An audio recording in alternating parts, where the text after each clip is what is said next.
couldn't be happier. You just bagged a monster, dude. Oh my God, bro. What just happened? I don't know, man. Michigan gone wild.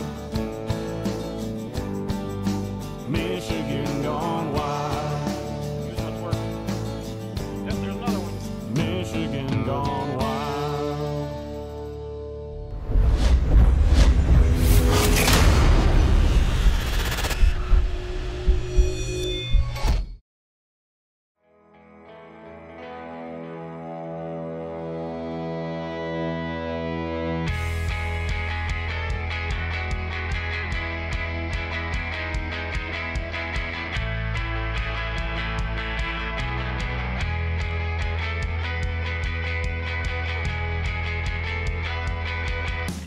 So here it is, 2015, and the first season we run into at Michigan Gone Wild is the elk season. Now, my hunter elected not to go out for the hunt that takes place at the end of August, so we waited till the second week of September when the second season opens up.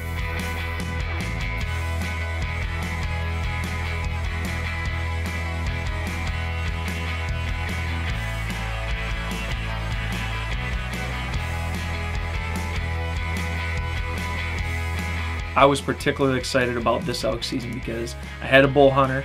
I knew where some bulls were. I'd been scouting all summer long.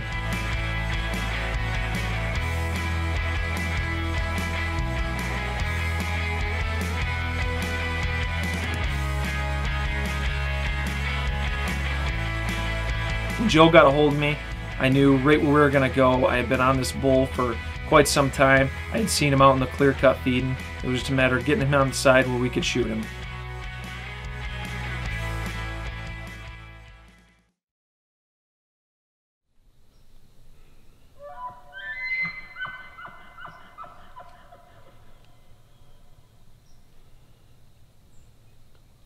First thing opening morning, we jumped out of the truck, got the gun out, started getting the camera gear ready. We could already hear these elk bugling.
Finally had this one bull responding really good. He came out into this clear cut about 100 yards away, but unfortunately he was on the wrong side of the road. He had to be on our side of the road where the season was open.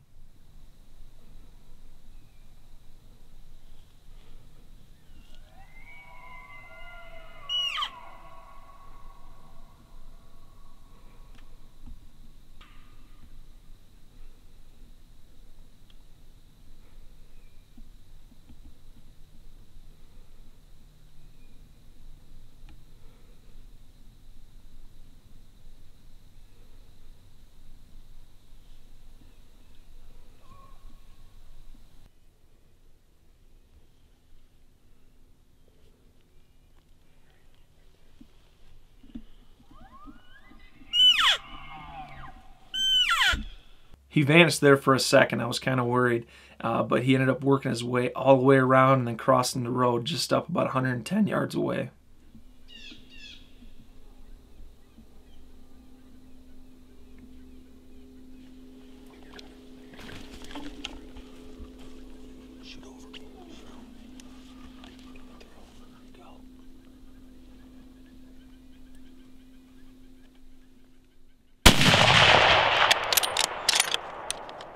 Hit him again.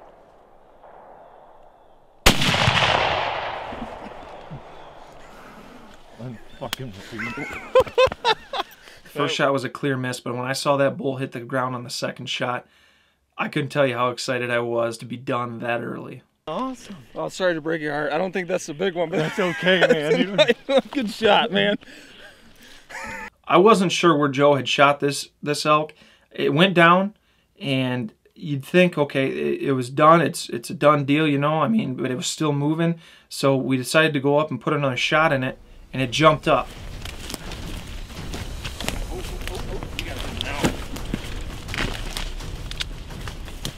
Here, I got your backpack. Let's get up. Hit him right there.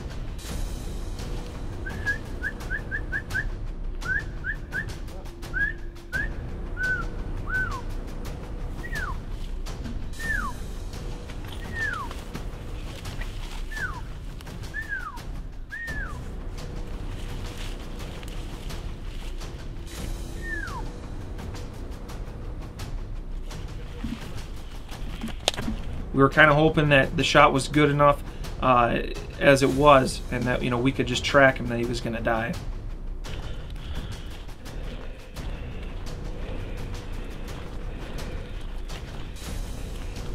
We looked around probably for about an hour and a half solid, and I was following every game trail I could going into the woods. We could not find anything. There was not one spot of blood. There was a little bit of hair from when he was rolling around. And that's to be expected, but nothing after that.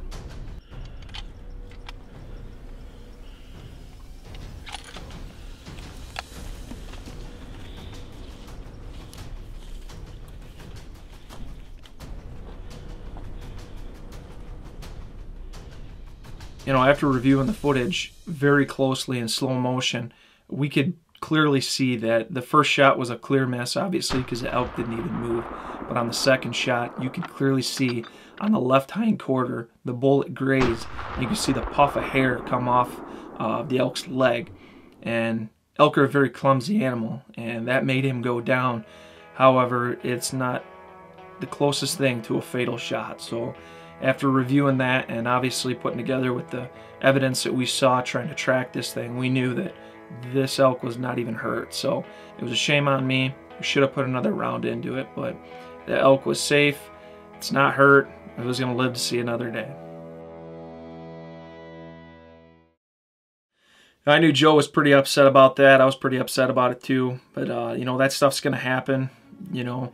But we got onto it that evening. We were going to get out and get some buckwheat fields. We hooked up with my cousin Jammer, who was also an elk guide. He was successful that morning. His hunter harvested a nice bull.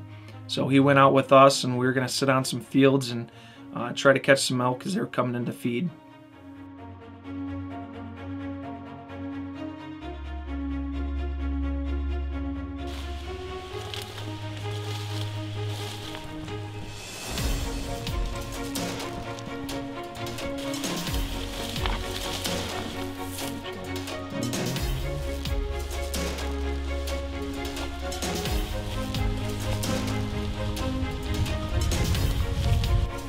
Set up right here on this buckwheat field.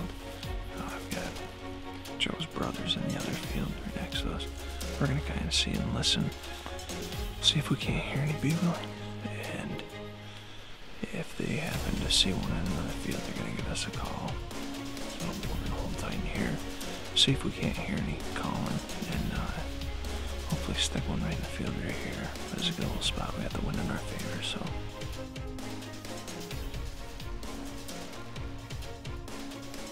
We weren't sitting in this buckwheat field for more than 10 minutes when we get a text from Joe's brother, and he says there's a bull laying down out in this field with some cows.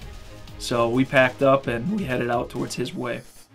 All right, we weren't settled in for 10 minutes, and his brother texted us and said there's elk in the field that he went to. So we are booking it to that field right now. We're not sure what he's got, but we're gonna find out. We started walking down to this field and we could see the elk, but unfortunately his brother was sitting dead still down the 2-track, and he was between us and the elk, so there was no way we were going to get a shot.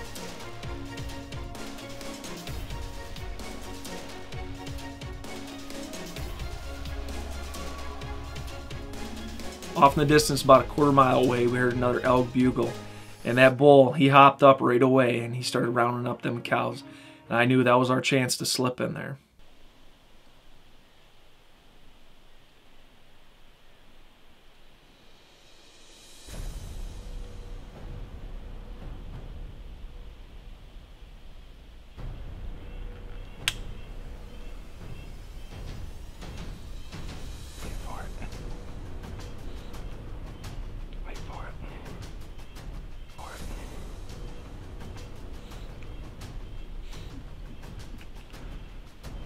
I hit my cow call, and this bull must have thought he forgot a cow, so he came right back into that lane about 90 yards away.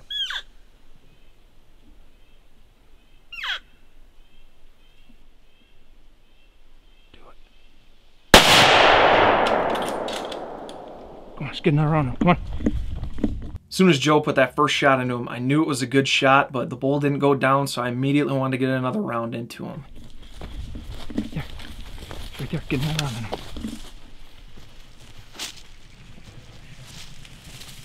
We followed the bull back into the woods trying to get another shot, but unfortunately we weren't able to.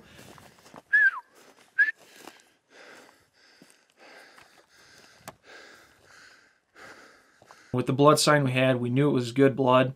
Unfortunately, we bumped him once. We heard him run off, so we took him all the way to a 2-track, and we were going to leave him there overnight. Yeah, we should probably be up here with them just in case. The next morning, we picked up the blood trail right on the 2-track where we had left it the night before.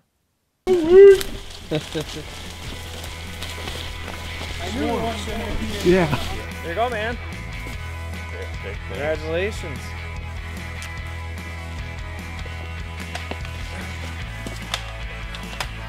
Bye-bye. Yeah, I knew it too. The way he kept stopping, I was like, it wasn't going to be too far, and he was going to be done.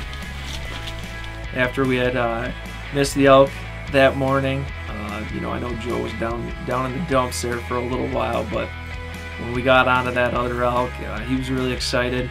Put a good shot on it. You know, we had to track it a ways, but there's nothing wrong with that. Elk are a big animal, they're pretty strong, it can go a ways, so.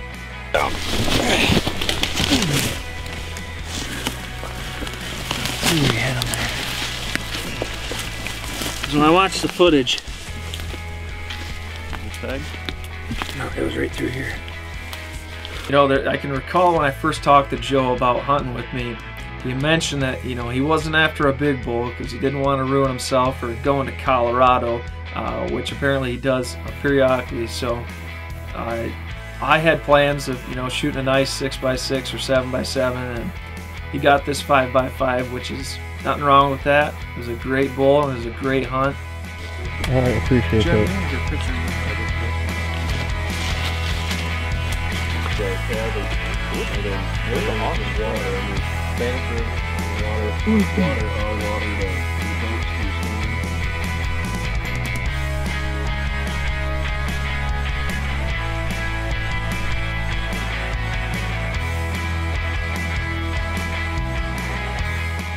Another nice thing was my brother couldn't make it there this year to be on the actual hunt, so for him to be there to help us recover, it was nice. You know, we needed some muscle in there to get that elk out.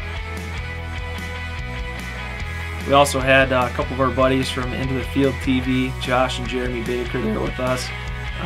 Probably one of the first times they got to witness anything involving Michigan elk, so I know that was pretty exciting for them.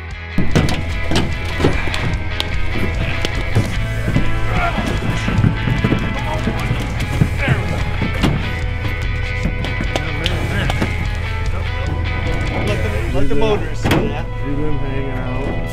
It's always nice to fill that tag or even get a tag here in Michigan for elk. Something very hard to do. But Joe, it was a blast hunting with you. I had a great time. So congratulations to you. As for everyone else, I can't wait for next year. Hopefully get some more elk on film for you. Until then, stay wild.